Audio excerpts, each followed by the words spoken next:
Hi, everyone. I'm Cody Rue. This is Church of Logic. I'm here with Dominic Kirst again. We're continuing our chat from last time about the second incompleteness theorem. Hey guys. So, all right. So we mentioned that the second incompleteness theorem basically takes a formal system with sort of sufficient ability to talk about provability and programs and derivability. And it states that such a system, if it is consistent,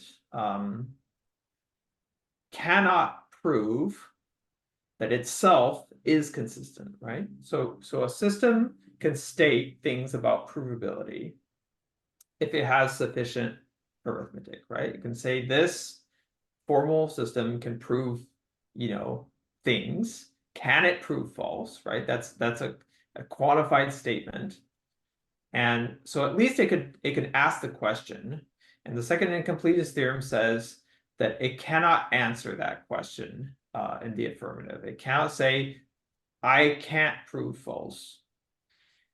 And as Dominic mentioned last time, it might be able to prove it can prove false erroneously, or if it's sort of a more reasonable system, it can prove neither. It can't prove false. It can't prove it can prove false. So that would be an independent statement. All right, Dominic, you want to briefly remind what the first theorem is about? Sure. So the statement of the first theorem taken informally again also says that these systems of a certain strength about arithmetic, about computation, about internal provability predicates, these systems will be incomplete in a very strong sense. They will have formal statements, sentences that are independent in the sense that they are neither provable nor refutable. So there's a sentence often called G for Gödel, and this sentence cannot be proven. So you don't have a derivation of G, but you also don't have a derivation of the negation of G. So it's kind of a gap in the formal system. If you think the formal system is kind of a tree that explores the truths of arithmetic, then inherently the tree will not branch finely enough to reach everything. There will be gaps in between the branches. Great. Yeah, and that's the statement of the first incompleteness theorem. Now, to formalize it a bit more, you can ask what like the expressiveness really should mean. Normal arithmetics is usually enough. And then there's the question about the behavior of the system. And I think in the episodes about the first theorem, we were dwelling on soundness, this property that everything the system thinks is real or true about the natural numbers is actually true. So it's not confused, which is a very, very strong property, which later after Gödel was first proven by Rosser, can be weakened to the property of mere consistency, which means the system may prove unreal things. It may be confused about the status of certain natural numbers, but at least it's free of internal contradictions. And that's the strongest form of the first incompleteness result. Right. So the first incompleteness result, as it's been strengthened by Rosser, says if this system with enough arithmetic is consistent, then there is a sentence, G, that's very explicit, right? It's written down in the theorem. It's a little bit hard to like say explicitly, but you can do it, right? There is a sentence G such that this system can prove neither G nor not G. Okay, so that's the first incompleteness theorem.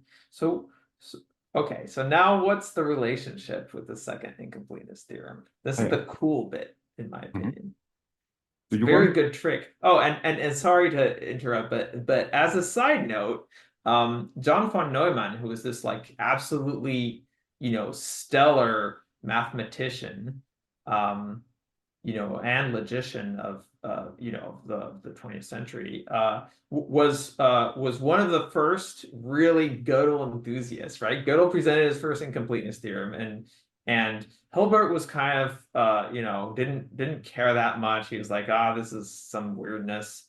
But von Neumann, who was this very sharp fellow who understood very quickly, was like, oh wow, this is really important. and I'm going to think about it. I'm going to give a course on it. And he came to the realization, oh no, this has an implication. It's the second incompleteness. So he writes to Gödel. He's like, oh man, this is crazy. And Gödel's like, oh yeah, I already noticed. So it's called the second Gödel theorem, but it was independently discovered by von Neumann. Yeah, Sorry, that was the side note. and actually, I think the relation between both isn't too hard to explain. And I think the funny thing is even that Gödel, after finishing his article on the first incompleteness theorem, added like 5 lines to it, which then conveyed the proof of the second theorem. So there's really not much of a step, at least if you argue informally. And I think the core idea of it is that you look a bit closer what the sentence G actually says. The normal construction that Gödel chose is that G expresses self-referentially that it itself is unprovable, which means the sentence G will be recognized within the formal system as stating G is not provable, or the code of G is not provable. And if you have that thing, and now look again at the statement of incompleteness, which says if the system is consistent, then the statement G is not provable. And now you look at it internally from the perspective of the formal system itself, then the formal system will prove a code or a representation of a formula stating if I am consistent, then G is not provable. So now this is the first incompleteness theorem internalized into the system, meaning that you. So Sorry, do you continue. want to?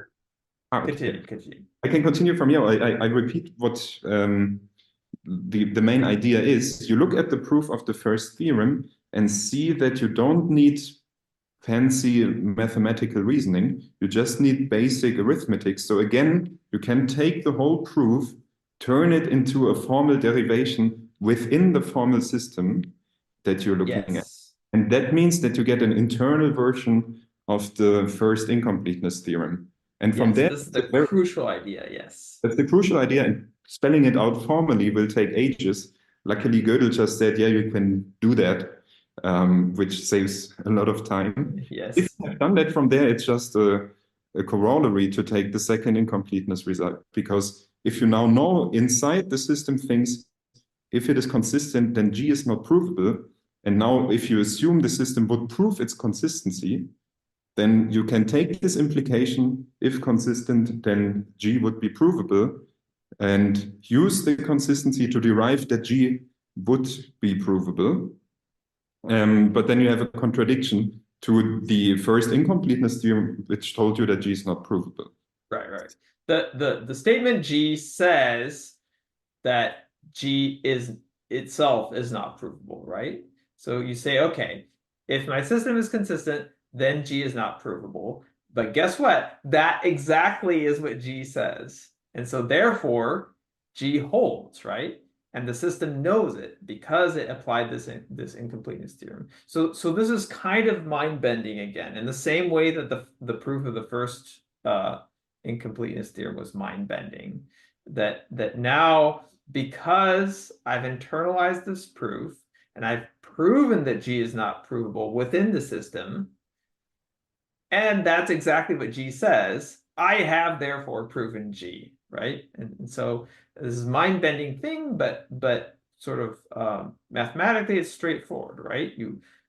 If you could prove consistency, you could prove that G is not provable. That's exactly what G says. Therefore, you've proven G. And we know from the first incompleteness theorem that, yeah, that G is actually not provable. Therefore, because there's a lot of negations flying around, and it's hard to track of these things. But really, if you look at it from a bit of a distance, it's really just, it's the good old modus ponens rule. If you internalize the incompleteness result, the first one, then it gives you consistency implies something. You know, however, the something is not provable, therefore consistency cannot be provable. Right. Thank you. If you break it down, it's just basically one proof rule, plus the whole business of doing the first incompleteness result within a formal system, which of course takes some time to formalize. Yes.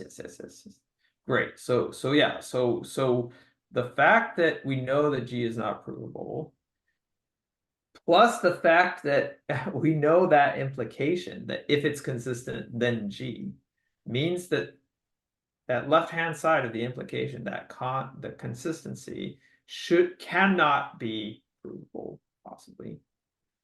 And this is kind of cool. Like we said, the consequences are quite dire. It's in some sense, yeah, this ability to know something about yourself is fundamentally limited. And there are a lot of places in logic that you use this knowledge to be sort of like, oh, I shouldn't even try to prove this, right? This is just not, it's not going to be provable, right? There are a lot of cases, right, where you have something that, that feels kind of just like ordinary math. But if you could notice, oh, wait, this implies consistency of this system. Well, okay, well, that means I can't prove this ordinary math statement. I might talk more about this at some point. All right, this was super exciting. I really enjoyed it. Dominic, you know, should be here every week, but sadly he has much more important things to do. But hopefully he'll be back soon, if he wants to. Yeah, would be great. So see Did you have concluding remarks? Maybe just a bit building up on what you just said. So it's really funny how hidden the form of consistency statements can be. It can be, for instance, termination of certain programs or well-foundedness of certain structures. So there might be things that you face as a mathematical statement that don't, on first glance, are where there isn't any visible connection to an internal consistency statement, but you can find out because of this very deep Gödel result that these results cannot be proven in a formal system if it has the usual properties. And I think that's kind of the thing that that came as a huge blast to not only Hilbert's program but also to like the fundamental idea of mathematics being something that Yeah, in some sense can be solved. And you now know that in every corner there can be lurking some statements which actually happen to be independent because they are just too strong to express in the system you're using. And that's really exciting, I think. Again, whole other episode on the consequences of this idea, I think. But yeah, this notion that there are things that are really fundamentally improvable, and in particular, this consistency, right? This ability to know whether maybe next week, you're going to prove false. I think this is an important, really, really important, like, yeah, it's a theorem, but it's also has philosophical consequences that, yeah, you cannot know if you're not going to prove false next week, and there's just no way to get around that. All right, on these joyful on this joyful conclusion, yeah, let's stop it here. Take care, everyone, and thanks again, Dominic. Thank you, and bye-bye. Great.